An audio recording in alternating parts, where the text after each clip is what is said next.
So good morning guys और आपके crack exam channel में आप सभी का स्वागत है। तो आज के इस वीडियो में हम 5 जुलाई के इंपॉर्टेंट करंट अफेयर्स को कवर करेंगे। तो हमारा पहला प्रश्न देखिए क्या है। CMFRI की रिपोर्ट के अनुसार कौन सा राज्य 2019 में समुद्री मछली उत्पादन में टॉप पे रहा है? तो आंसर होगा तमिलनाडु। अच्छा, ये CMFRI मतलब central marine fisheries research institute, जिसका हेडक्वार्टर आपके कोच्चि केरल में है, और इसी ने 2019 के लिए अपनी रिपोर्ट जारी की है। और इस रिपोर्ट में बताया है कि 2019 में भारत में समुद्री मछली उत्पादन में 2.1% की वृद्धि देखी गई है। और राज्यों में बात करेंगे तो तमिलनाडु टॉप पे है, सेकंड पे गुजरात रहा और थर्ड पे रहा केरल। अच्छा, ये तो भारत के राज्यों के हिसाब से हमने बात कर लिया कि तमिलनाडु टॉप पे रहा।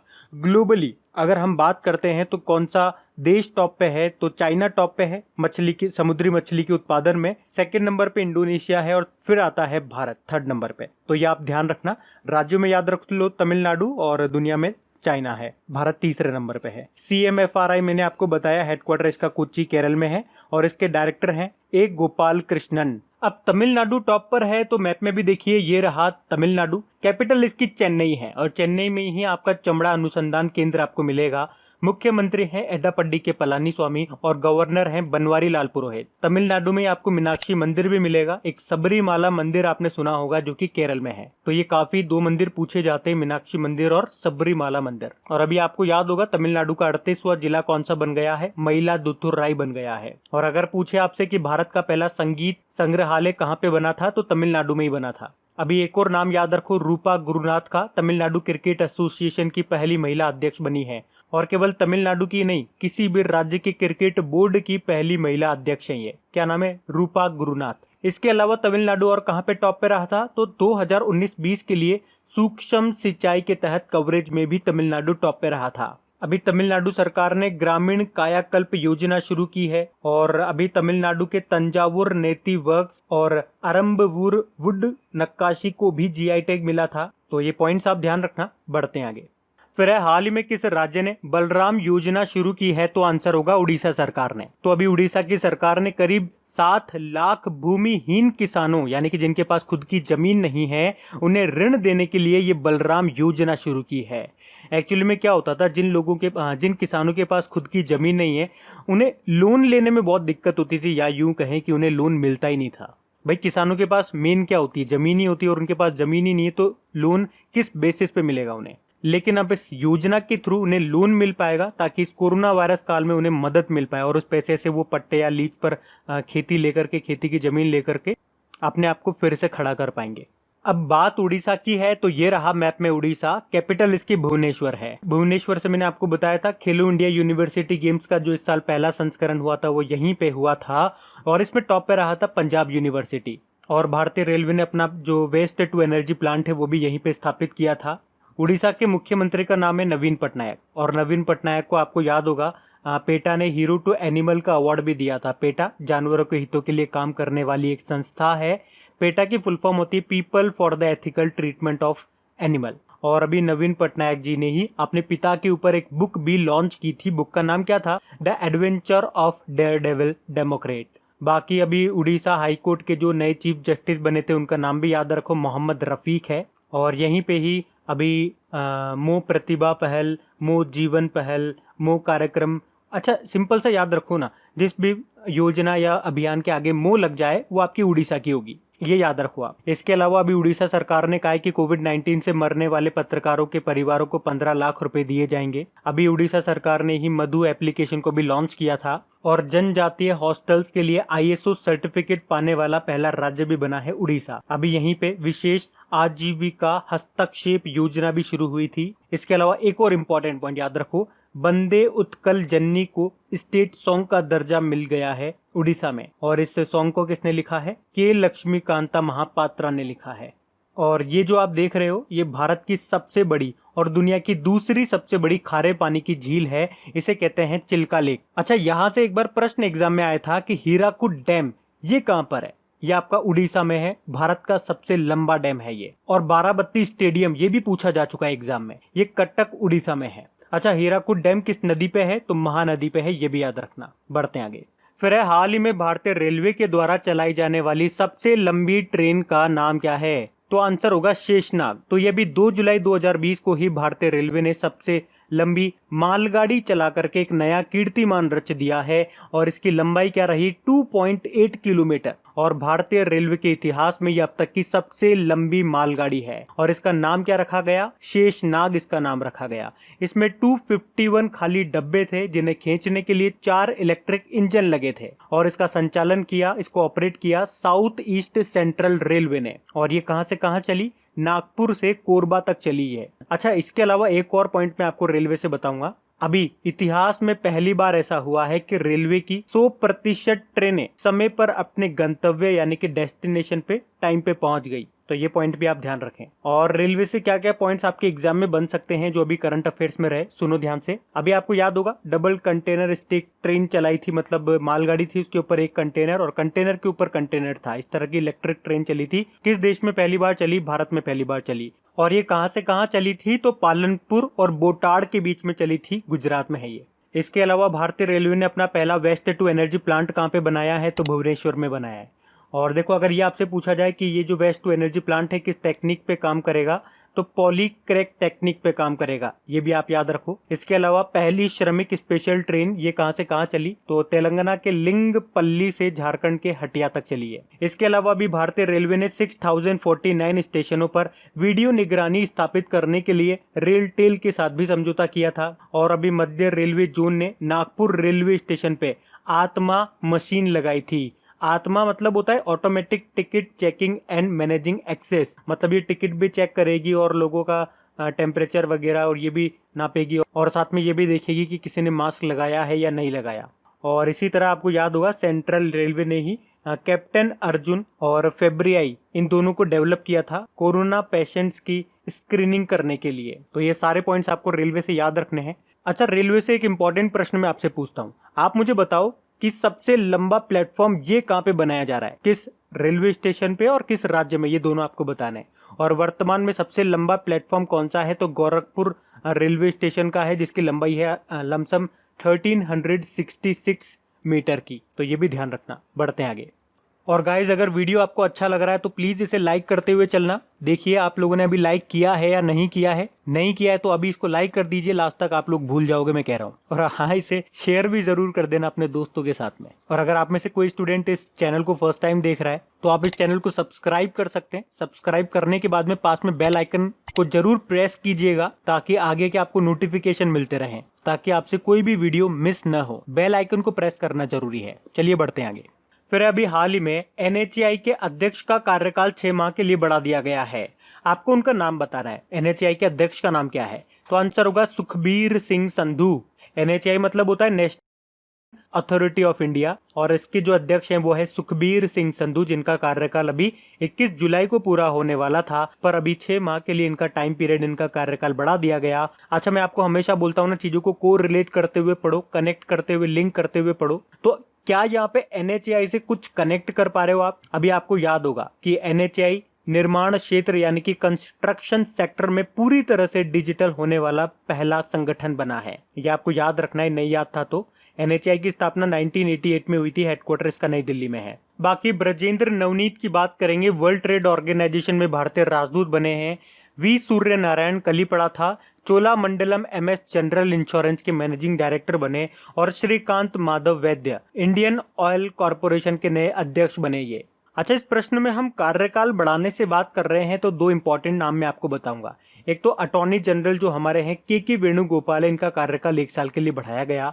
और एक सॉलिसिटर जनरल कौन है, तुषार मेहता है, इनका कार्यकाल 3 साल के लिए बढ़ा दिया गया। तो ये भी याद रखना। बढ़ते हैं आगे। फिर है हाल ही में अंतरराष्ट्रीय सहकारिता दिवस, इंटरनेशनल डे ऑफ कोऑपरेटिव्स, ये कब मनाया गया, तो आंसर होगा 4 जुलाई को। तो हर साल जुलाई के पहले शनिवार को यूनाइटेड नेशन सहकारिता के बारे में जागरूकता बढ़ाने के लिए यह अंतरराष्ट्रीय सहकारिता दिवस के रूप में मनाती है। अच्छा, इस बार की थीम क्या रही इसकी थीम रही #कोप्स फॉर क्लाइमेट एक्शन। अच्छा, वैसे आपको बता दूं 4 जुलाई को ही भगवान बुद्ध ने अपने 5 शिष्यों को प्रथम उपदेश दिया था और इसी कारण से पूरी दुनिया के जो बुद्ध हैं वो हर साल इसे धर्म चक्र प्रवर्तन दिवस के रूप में मनाते हैं। वहीं हिंदू धर्म में इस दिन को गुरु पूर्णिमा के रूप में मनाया जाता है। गुरु पूर्णिमा को आषाढ़ पूर्णिमा के नाम से भी जानते हैं। तो ये भी आप ध्यान रख सकते हैं। बाकी 1 जुलाई को हमने 3 इंपॉर्टेंट डे मनाए थे। एक तो नेशनल डॉक्टर्स डे मनाया था जिसकी थीम थी लेसन्स द मॉर्टेलिटी ऑफ कोविड-19, यानी कि कोविड-19 की मृत्यु दर को कम करना है। और 1 जुलाई को ही नेशनल पोस्टल वर्कर्स डे यानी कि राष्ट्रीय डाक कर्मचारी दिवस के रूप में मनाया, और 1 जुलाई को ही नेशनल चार्टेड अकाउंट्स डे के रूप में मनाया। अच्छा, वैसे 2 जुलाई को भी एक डे मनाया था हमने, कौन सा डे? विश्व खेल पत्रकार दिवस, वर्ल्ड स्पोर्ट्स जर्नलिस्ट डे। तो स्पोर्ट्स जर्नलिस्ट जो होते हैं, जो खेल पत्रकार होते हैं, उनके कामों की सराहना करने के लिए इसको मनाया जाता है। तो ये याद रखना। बढ़ते हैं आगे।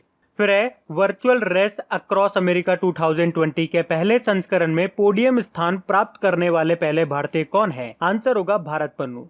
तो सेवारत भारतीय सेना अधिकारी हैं ये लेफ्टिनेंट कर्नल भारत पन्नू, और इन्होंने ही वर्चुअल रेस अक्रॉस अमेरिका 2020 के पहले संस्करण में पोडियम स्थान हासिल करके इतिहास रच दिया है। और इन्होंने कितनी दूरी तय की? तो 12 दिनों में 4086 किलोमीटर की दूरी तय करके ये तीसरे स्थान पे रहे हैं दुनिया में। पर ये एक अंतरराष्ट्रीय अल्ट्रा साइकिलिंग रेस में पोडियम स्थान जीतने वाले पहले भारतीय हैं। और ये जो रेस अक्रॉस अमेरिका है, ये एक अंतर महाद्वीपीय रेस होती है जिसमें 12 दिनों में 5000 किलोमीटर की दूरी तय करनी होती है, वो भी साइकिल चला करके। लेकिन ये एक वर्चुअल रेस है। कोविड-19 का प्रकोप फैल रहा है, आप जानते ही हो, तो एक्चुअल में कोई रेस नहीं कराई गई है, वर्चुअल हुआ है जो भी काम हुआ है। वर्चुअल मतलब जितने भी पार्टिसिपेंट्स हैं वो अपने अपने देश में, उनको एक कमरे में साइकिल पे बिठा दिया गया और उसी तरह की कंडीशंस जैसे कि हवा, गर्मी, सर्दी, उस तरह की सिचुएशंस लगाई गई और फिर उन्होंने रेसिंग करी है। तो इसीलिए इसको बोला गया वर्चुअली। तो इनका नाम याद रखना, भारत पन्नू का। बाकी श्रेया ठकराल की बात करेंगे, कल ही हम लोगों ने पढ़ा है, 2020 का डायना पुरस्कार इन्होंने जीता था। कृतिका पांडे की बात करेंगे, एशिया रीजन के लिए कॉमनवेल्थ शॉर्ट स्टोरी प्राइज 2020 इन्होंने जीता था। और सी रंगराजन, ये तो आरबीआई के पूर्व गवर्नर हैं, और अभी आपको याद होगा सांख्यिकी यानी कि स्टैटिस्टिक में उनके योगदान के लिए आजीवन उपलब्धि पुरस्कार, या यूं कह दूं पहले पीसी महाल नोबिस पुरस्कार से इनको सम्मानित किया गया था। बढ़ते हैं आगे। फिर अभी हाल ही में किस राज्य या यूनियन टेरिटरी ने लीड नाम से एक पोर्टल लॉन्च किया है? तो आंसर होगा दिल्ली सरकार ने। लीड मतलब होता है learning through E sources made accessible for Delhi. तो अभी दिल्ली के डेप्यूटी सीएम और जो शिक्षा मंत्री है मनीष सिसोदिया, उन्होंने ही ये लीड नाम से एक ई पोर्टल लॉन्च किया है ताकि स्टूडेंट्स को ऑनलाइन ही शिक्षण सामग्री यानी कि जो भी एजुकेशनल मटेरियल, जो भी कंटेंट है वो प्रोवाइड कराया जा सके इस पोर्टल के थ्रू। मतलब 12वीं कक्षा तक के स्टूडेंट्स के लिए 1000 से ज्यादा कोर्सेज मटेरियल होंगे इस पोर्टल पे। तो पोर्टल का नाम है लीड और इसको लॉन्च किया दिल्ली सरकार ने। अच्छा, डेली अगर आप लोग हमारा करंट अफेयर्स का लेक्चर देख रहे होंगे तो हमने अभी काफी चीजें पढ़ ली है दिल्ली से। तो अगर मैं आपको रिवाइज कराऊं तो सबसे इंपॉर्टेंट पॉइंट, दिल्ली में देश का पहला प्लाज्मा बैंक बनेगा। अभी दिल्ली में ही सीरो सर्वे शुरू किया गया था। और कल ही हम लोगों ने पढ़ा था पौधे लगाओ पर्यावरण बचाओ अभियान भी दिल्ली में ही शुरू किया गया था। एक्चुअली ये जो अभियान है ये 10 जुलाई को शुरू होगा और 26 जुलाई तक चलेगा। एक तरह का वृक्षारोपण कार्यक्रम है ये, पौधे लगाओ पर्यावरण बचाओ अभियान। और इंडियन ऑयल और एनटीपीसी मिलकर के दिल्ली के ओखला में वेस्ट टू एनर्जी प्लांट भी बना रहे हैं। अभी दिल्ली गवर्नमेंट ने ही एक्सेस कोरोना एप्लीकेशन को भी लॉन्च किया था और दिल्ली में ही ऑपरेशन शील्ड भी लॉन्च हुआ था और 5T प्लान भी शुरू हुआ था कोविड-19 के स्प्रेड को, उसके प्रसार को रोकने के लिए। और आपको याद होगा दिल्ली का जो प्रगति मैदान मेट्रो स्टेशन है उसका नाम बदल करके सुप्रीम कोर्ट मेट्रो स्टेशन कर दिया गया। और यहाँ का जो फिरोज शाह कोटला स्टेडियम है उसका नाम बदल करके अरुण जेटली जी के नाम पे करा गया है। दिल्ली के मुख्यमंत्री अरविंद केजरीवाल और यहाँ के लेफ्टिनेंट गवर्नर हैं अनिल बैजल। बढ़ते हैं आगे।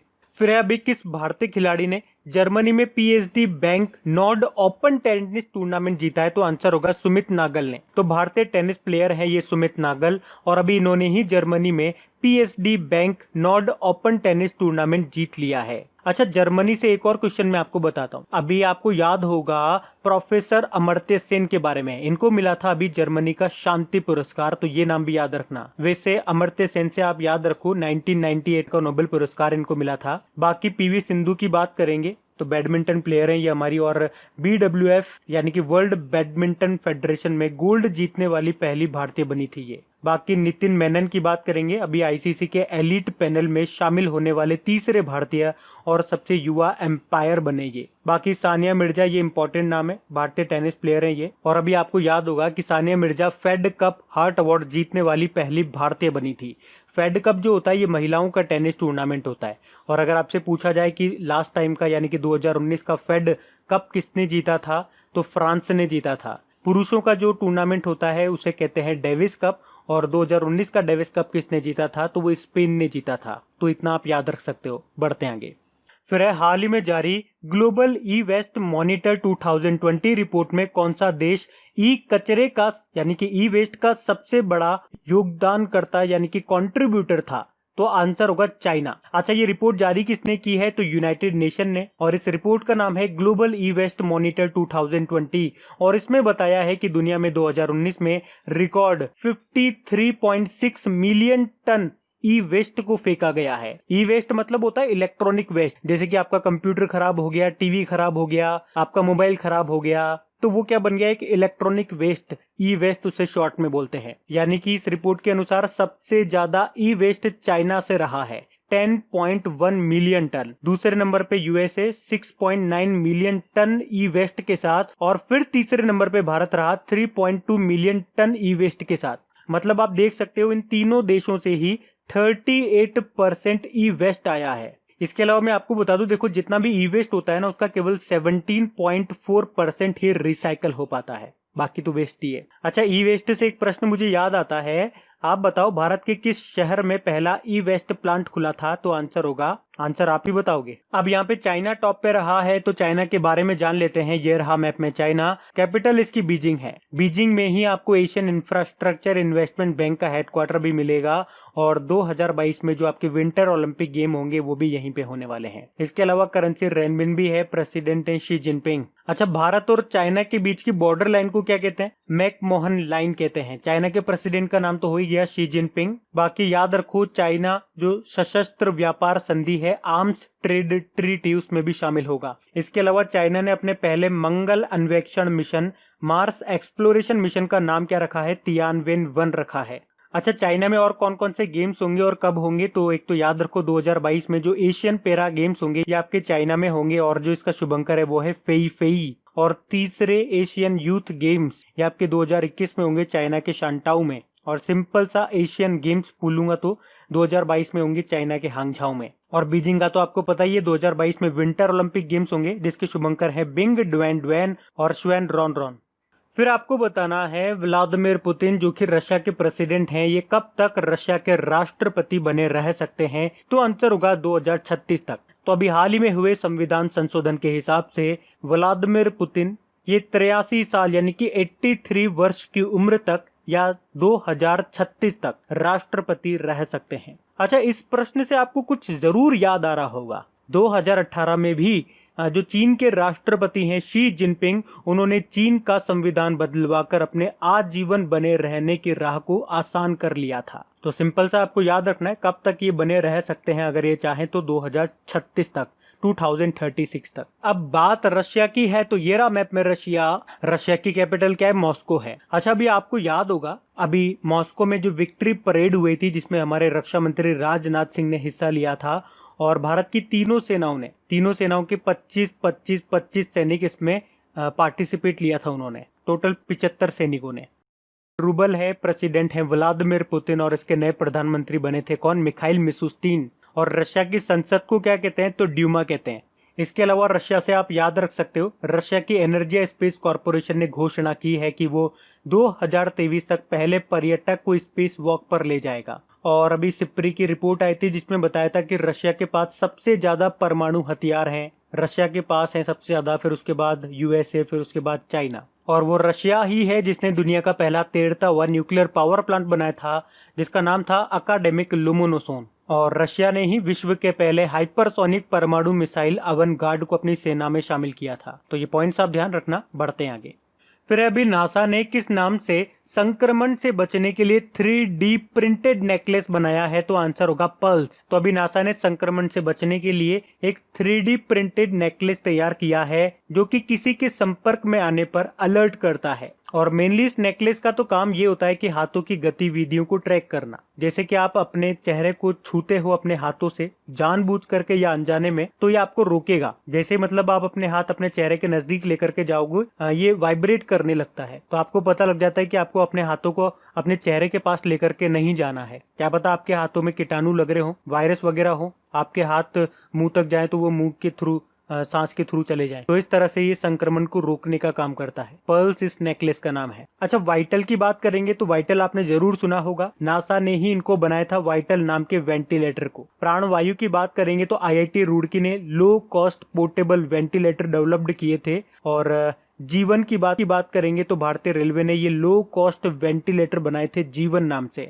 अच्छा, नासा की बात कर लेते हैं तो नासा मतलब होता है national aeronautics and space administration. स्थापना 1958 में हुई थी। डीआरडीओ की भी 1958 में हुई थी।